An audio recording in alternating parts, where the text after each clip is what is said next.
Hi, today we are going to talk about a very important and dangerous topic, DeepNude and similar artificial intelligence-based software. Although such technologies can be used to create entertaining content, unfortunately, they often lead to victimization, cyberbullying, and blackmail. Today, the rapid proliferation of deepfake technology has led to the emergence of unethical software such as DeepNude.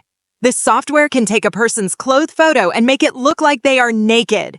This is a serious violation of people's privacy, but it also leads to digital violence and loss of rights. Today, we are going to talk about how DeepNude works, how it harms people, and how we can take precautions against this danger. First, let's talk about what DeepNude is and how it works. DeepNude is an application that utilizes artificial intelligence algorithms. In particular, it uses a type of model called GAN, Generative Adversarial Network. To put it briefly, the GAN structure consists of two different artificial intelligence models.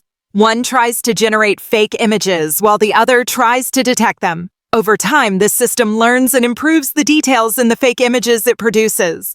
This technology came to the fore with an app called DeepNude, which was released in 2019. Although it was officially withdrawn due to backlash and ethical problems, it can unfortunately still be found on the darknet and various illegal platforms. This kind of software, especially targeting women, is spreading rapidly on the internet and reaching horrible proportions.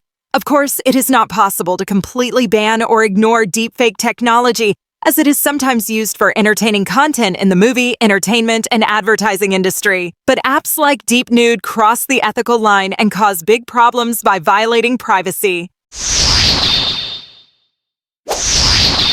Fake nude photos produced with DeepNude can be used by malicious people for threats or blackmail. The victim can be subjected to messages such as, "I have your photos, I will show them to your family, your boss, everyone on social media."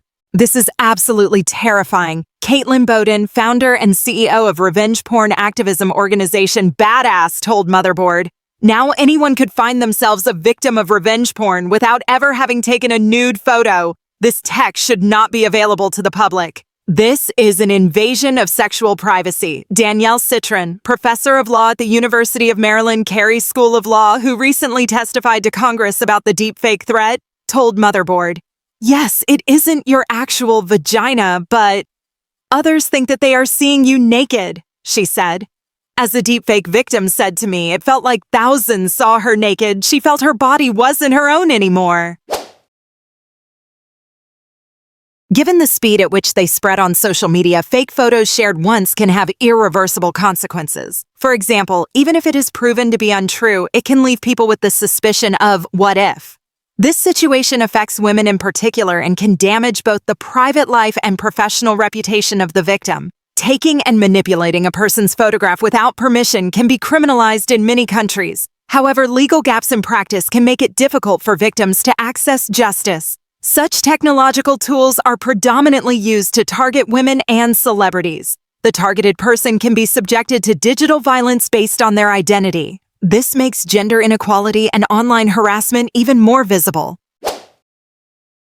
Be very careful when sharing personal photos on social media. High-resolution images may be more likely to be targeted by malicious actors. Avoid sharing photos on unfamiliar platforms and in unsafe environments. Also, check your privacy settings regularly to prevent images of your private life from circulating online. The malicious use of DeepNude and similar software negatively affects people in many areas, from cyber blackmail to psychological trauma.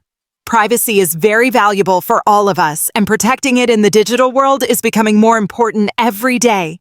Be aware of this issue, be careful when sharing your photos, and be sure to warn those around you. Our digital safety is our shared responsibility. If you are victimized, do not hesitate to take legal action and seek professional support. Finally, you can raise awareness by sharing this video and contribute to the discussion by sharing your thoughts in the comments. Together, we can put a stop to the spread of such harmful content. Thank you for watching and see you in my next video.